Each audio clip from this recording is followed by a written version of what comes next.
Hello friend, मैं हूँ उषा और वेलकम है आपका अपने चैनल गार्डनिंग विद उषा पे। तो आज हम बात करेंगे बिगोनिया प्लांट के बारे में। तो आज की वीडियो में मैं बताऊंगी कि बिगोनिया की केयर कैसे करते हैं, चलिए उसके शुरू कटिंग करते कैसे हैं आज लगाते का हैं वीडियो। और जो तो कटिंग मैंने इन की है तो यानी बेगोनिया के उनका भी मेरे पास अपडेट देना 4 है कलर और है। उनकी देखिए रिपोर्टिंग करनी बहुत ही है। प्यारे हैं और जैसे मैंने कहा था कि 1-1.5 महीने पहले मैं एक छोटी सी सैपलिंग लाई थी और उसके बाद देखिए ये बहुत ही अच्छे से ग्रोथ कर रहा है। लेकिन इसमें थोड़ा-सा मुझे पेस्ट का अटैक लग रहा है, देखिए यहाँ से। तो इसके हर एक पत्ते पे कहीं न कहीं थोड़ा-सा मुझे कुछ लग रहा है, तो इस पे मुझे स्प्रे करना पड़ेगा। लेकिन ये जो रेड है ये बहुत ही हेल्दी ग्रो हो रहा है। और जैसे मैंने बताया कि सूखे हुए कोई भी जो फूल होते हैं तो उनको आप प्लांट पर से हटा दीजिए। इस तरह से क्या होता है, उनकी एनर्जी बच जाती है और वो पूरी एनर्जी आपको फूल देने में लगा देते हैं। पहले मुझे ये प्लांट कुछ ज़्यादा पसंद नहीं था, लेकिन एक मेरी फ्रेंड है उसने मुझे कटिंग दी थी और वो कटिंग बहुत ही अच्छे से ग्रो हुई। और उसके बाद मेरा तो ऐसा है कि एक कलर अगर मेरे गार्डन में आ जाता है किसी यानी पौधे का, तो उसके जो भी कलर, जितने भी कलर मुझे मिलते हैं तो वो मैं ढूंढती रहती हूँ और जहाँ पर मुझे मिल जाते हैं तो मैं उनको यानी खरीद ही लेती हूँ। तो इस तरह से अब कुछ हो रहा है मेरे साथ। तो क्या ये आपके साथ भी होता है? तो प्लीज़ मुझे कमेंट्स कीजिएगा। और फिर धीरे-धीरे मुझे अच्छे लगने लगे हैं, क्योंकि कोई भी फ्लावर जो होते हैं तो हर एक फ्लावर बहुत ही खूबसूरत होता है जो आपका दिल जीत ही लेता है। तो इसी तरह यानी छोटी-सी सैपलिंग थी और ये मैंने सैपलिंग लाई थी 40-40 रुपए की और कुछ मुझे 60 रुपए के भी मिले थे। तो इस तरह से मैंने ये कलर कहीं से रोड साइड से किसी नर्सरी से बाय किए थे और इस तरह से देखिए बहुत ही प्यारी इन पर ब्लूम है और जब से लाई हूँ तब से इन पर फ्लावरिंग हो रही है। तो देखिए इन स्पेंट फ्लावर का आप निकाल दीजिए। तो कुछ पत्तों का कलर देखिए थोड़ा-सा डार्क है, देखिए ब्राउन लग रहा है, sorry red, dark red colour जैसा आपको लग रहा है। और कुछ पत्तियों का कलर देख सकते हैं, यानी जैसे मैंने कहा था कि पत्तियों के इस पर से आप कलर कौन से फूलों की वो चूज़ कर सकते हैं, अलग-अलग कलर। तो इसी तरह से देखिए इनके पत्तों से आपको पता चल जाएगा कि हर एक कलर के जो पत्ते हैं वो आपको अलग-अलग दिखेंगे। ये विंटर सीज़न से मेरे पास है और तब से ये हमेशा ब्लूम कर रहा है और मैंने गार्डन ओवरव्यू में आपको दिखाया था। हर बार इसको भी मैं दिखाती हूँ आपको। तो जो पिछले मेरे कुछ पुराने वीडियो है तो उसमें आप देख सकते हैं कि ये कितना छोटा-सा था और आज देखिए कितना हेल्दी बन गया है। तो मैंने ये प्लास्टिक के पॉट में ही लगाए हैं, देखिए इस तरह से। तो इसकी मैं हाइट आपको बताती हूँ। ये मेरा थर्माफोम का पॉट देखिए 4.5 इंच का है। तो इस हिसाब से ये इसकी हाइट हो गई 5 इंच और यहाँ से अगर आप देखते हो तो 8 या 10 इंच ऊपर से ऐसे हो जाएगी और इसकी हाइट आती है 5 इंच की। देखिए ये। तो इस तरह के गमले में मैंने इसे लगाया है, प्लास्टिक का ही गमला है। जैसे मैंने कहा था कि मेरे गार्डन में ज़्यादातर प्लास्टिक के गमले हैं, सीमेंट के गमले हैं, मिट्टी के भी गमले हैं। लेकिन मुझे यहाँ से वहाँ ले जाने में और पौधे यानी रखने में बहुत तकलीफ़ होती है। तो इस वजह से मैं प्लास्टिक की जो गमले होते हैं वो ज़्यादा प्रेफ़र करती हूँ। तो इस तरह से देखिए इसकी सॉइल मिक्स जो मैंने कहा था कि 7:1 का रेशो ही आपको लेना है। तो इस तरह की मैंने ये बनाई। तो मैंने इनकी कुछ कटिंग लगाई है तो वो भी मैं आपके साथ शेयर करूँगी और उस कटिंग की रिपोर्टिंग कैसे करती है ये भी बताऊँगी और कौन सी कटिंग लेनी है। तो ये बहुत सब्सक्राइबर है, व्यूअर्स है, उन्होंने मुझसे पूछा था कि इसकी कौन सी कटिंग ले जिससे ये जल्दी लग जाए। तो इस तरह से तो मेरा तो ये कहना है कि कोई भी कटिंग जब आप लगाते हो तो कुछ कटिंग में यानी जैसे बोगनविला की मैंने एक मुझे एक्सपीरियंस आया कि मैंने 2 महीने पहले कटिंग लगाई थी, उस पर पत्ते भी बहुत आ गए थे और मुझे लगा कि ये लग गए हैं और जब मैंने उनको रिपोर्ट करने के लिए निकाला तो उसमें रूट नहीं बने हुए थे और बाद में उसे मैंने पॉलीबैग में लगाया तो वो यानी पूरा पौधा मुरझा गया और कुछ दिनों बाद वो ब्रांच पूरी सूख गई। तो इस तरह के अगर आपकी कटिंग लग जाती है तो प्लीज़ उसे रिपोर्ट करने में जल्दी मत करिए। जितने दिन वो रहती है 3-4 महीने के बाद ही आप उसे रिपोर्ट कीजिए। जब कोई भी कटिंग लगाते हैं तो उन्हें आप यानी शेड एरिया में रखिए जहाँ पर सुबह की धूप आती हो और बाकी दिन भर धूप ना आए, ऐसी जगह पर इसे रखिए क्योंकि उन्हें धूप भी चाहिए और उसके बाद छाया भी चाहिए। तो इस तरह से आप हर एक कटिंग को रख दीजिए। विंटर सीज़न में तो ये पूरी धूप में ही था, लेकिन जैसे मार्च की धूप बढ़ने लगी यानी फरवरी की आधा महीना होने के बाद जब धूप बढ़ने लगी, तो मैंने इसे शेडी एरिया में रख दिया। तो इस तरह से देखिए इनको धूप तो चाहिए हर एक फ्लावर के प्लांट को, लेकिन यानी अभी जो गर्मी की धूप है वो ये सहन नहीं कर सकते हैं।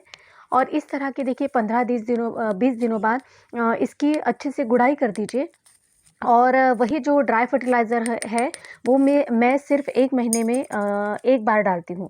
तो महीने में 1 बार डालती हूँ, सॉरी। तो इस तरह से इसे ड्राई फर्टिलाइज़र दीजिए जो मैंने आपको बताया था कि 1 किलो आप उसमें कोई भी कंपोस्ट लीजिए, गोबर खाद या कुछ भी, और इसमें 1 मुट्ठी नीम खली, 1 मुट्ठी डीएपी, 1 मुट्ठी सीवीड और फंजीसाइड थोड़ा-सा इप्सम सॉल्ट। तो ये सारी अगर चीज़ें डालकर आप जो ड्राई फर्टिलाइज़र इसे डालते हो, तो इस तरह से महीने में 1 बार डालने के बाद इसकी ग्रोथ बहुत ही अच्छे से चल जाएगी। और जब समर का महीना बढ़ रहा है तो इसलिए मैं अब सरसों खली नहीं यूज़ करूँगी। और इस तरह से देखिए प्लांट की बहुत ही अच्छी ग्रोथ हो रही है। तो देखिए ज़्यादा फर्टिलाइज़र की जैसे मैं कहती हूँ कि प्लांट को ज़रूरत नहीं होती है, तो महीने में 1 बार भी अगर समर में आप फर्टिलाइज़र डालते हो, तो ये भी इसके लिए सफिशिएंट है। जब भी मुझे किसी पौधे की कटिंग करनी होती है, प्रूनिंग करनी होती है, तो मैं क्या करती हूँ उसकी कटिंग जैसे मैंने कहा था कि कहीं न कहीं लगा देती हूँ। तो इस तरह से मैंने सभी नीचे से यानी छोटी-छोटी इसकी ब्रांच काट दी थी और वही ब्रांचेस मैंने काट के लगा दी थी। तो इस तरह से देखिए मैं आज आपको बताऊँगी इसकी कौन-सी कटिंग लेनी है। तो देखिए ये थोड़ी-सी ऊपर आई हुई आपको कटिंग दिख रही है, तो इस तरह से आपको इनकी कटिंग लेनी है, देखिए। तो प्लांट के नीचे से हम कटिंग लेंगे या ऊपर से जो भी बड़ी हुई है, वो ब्रांचेस हम काटेंगे कटिंग के लिए।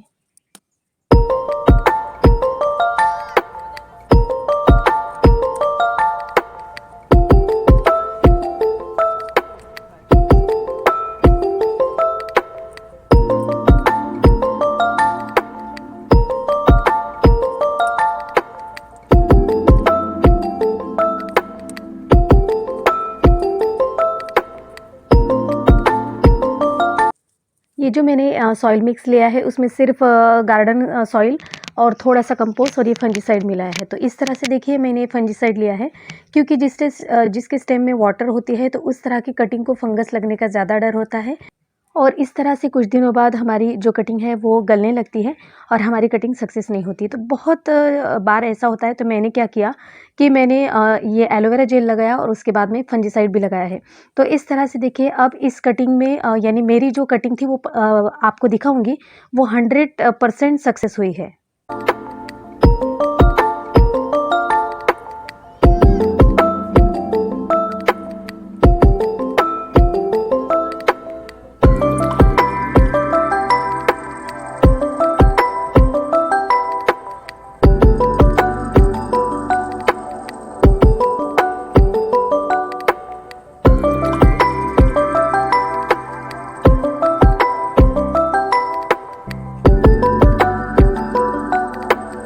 तो ये हमारी सारी कटिंग लग चुकी है, अब इसे हम शेड में रखेंगे। और देखिए ये मैंने 15 दिन के पहले कटिंग लगाई थी क्योंकि मुझे इसका वीडियो बनाना था। तो सबसे पहले मैं यानी सब जो भी मुझे करना होता है वो कर लेती हूँ, उसके बाद मैं आपको इस साथ ये एक्सपीरियंस शेयर करती हूँ। तो इस तरह से देखिए मेरी सारी कटिंग लगकर यानी अभी कटिंग मेरी सक्सेस हुई है। और ये देखिए कलर, ये पिंक कलर है उसमें और दूसरे गमले में रेड कलर, ये सारे मैंने एक-एक कलर के लगाए हैं, गमले तैयार किए थे। और यहाँ पर कुछ मैंने कलांचों की भी कटिंग लगाई हुई है, देखिए इस तरह से। तो अब हम इस कटिंग को मैं आपको दिखाती हूँ और इसकी रिपोर्टिंग भी करती हूँ। तो सबसे पहले इस वेस्ट जो ग्लास होता है उसमें अच्छे से पानी डाल दिए और इस तरह से ये मग में मैं थोड़ा-सा फंजीसाइड डालूँगी और ये जो पानी है ये मैं कटिंग लगाने के बाद इस कटिंग को दूँगी। इस तरह से इसे अच्छे से घोल लीजिए। और अब आपको मैं दिखाती हूँ कि मेरी कटिंग में देखिए कितने अच्छे से रूटिंग हुई है। तो चलिए मैं अब दिखाती हूँ कि इसमें किस तरह के रूट आए हैं। तो ये देखिए बहुत ही अच्छे से, यानी सिर्फ 15 दिन में इसमें इतने अच्छे से रूट आए हैं, आप देख सकते हैं। बहुत ही हेल्दी रूटिंग हुई है इसकी। तो इस तरह से देखिए ये कटिंग आपकी ऐसे ही सक्सेस हो जाएगी। तो चलिए इसे लगाते हैं। और ये मेरा नॉर्मल गार्डन सॉइल है जिसमें मैंने सब कुछ मिलाया है। और इस तरह से देखिए बिल्कुल आहिस्ता से इस कटिंग को रखेंगे और यहाँ पे सारी मिट्टी डालेंगे। तो इस तरह से ये हमारा पौधा लगकर तैयार हो चुका है। और ये भी बिल्कुल उन्हीं प्लांट की तरह ये भी अच्छे से ग्रोथ करेगा। देखिए इस तरह से। अब मैं ये पानी डालती हूँ जिसमें मैंने फंजीसाइड मिलाया है। अच्छे से घोल लीजिए और इसमें देखिए यानी नीचे से पानी निकलने तक आपको देना है और इसे आप शेडी एरिया में आप रख देंगे कुछ दिनों के लिए और बाकी इसमें सिर्फ सुबह की धूप लगनी चाहिए।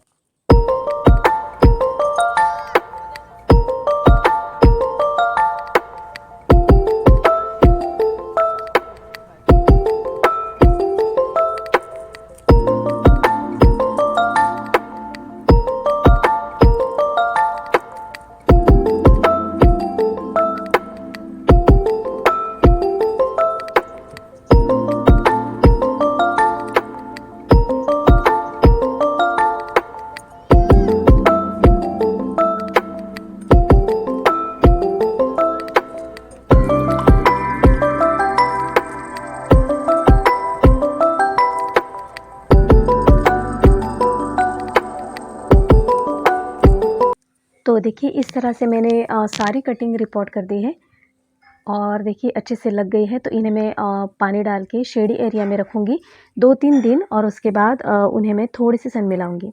और इस तरह से बिगोनिया की दूसरी वैरायटी है जिसे वैक्स बिगोना कहते हैं या रेक्स, ये मुझे नहीं पता है इनके नाम।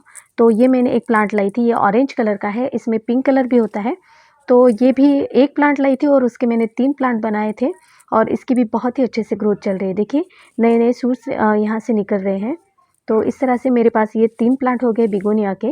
और उसके बाद ये मैं गोविंद भाई से मैंने ये बल्ब लिए थे बिगोनिया के, बिल्कुल गुलाब की तरह इसमें फूल आते हैं। तो मैंने ये 10 बल्ब बुलाए थे और 10 में से मेरे यानी 8 लग चुके हैं और 2 में अभी स्प्राउटिंग होने की है। तो इस तरह से देखिए सारे बल्ब मेरे बहुत ही अच्छे से ग्रो कर रहे हैं अभी तो इस तरह से देखिए इन पे तो बहुत ही अच्छे देखिए पत्ते भी आए हुए हैं। तो इस तरह से मैंने ये पहली बार बुलाया है और बाद में देखते हैं कि कैसे फूल लगते हैं। तो आशा करती हूँ दोस्तों बिगोनिया की केयर और प्रोपगेशन के बारे में आपको पता चल गया होगा। अगर आपको ये जानकारी अच्छी लगती है तो प्लीज़ मेरे चैनल को लाइक और सब्सक्राइब ज़रूर कीजिए। फिर मिलती हूँ नए वीडियो के साथ, तब तक के लिए bye bye, happy gardening, stay safe.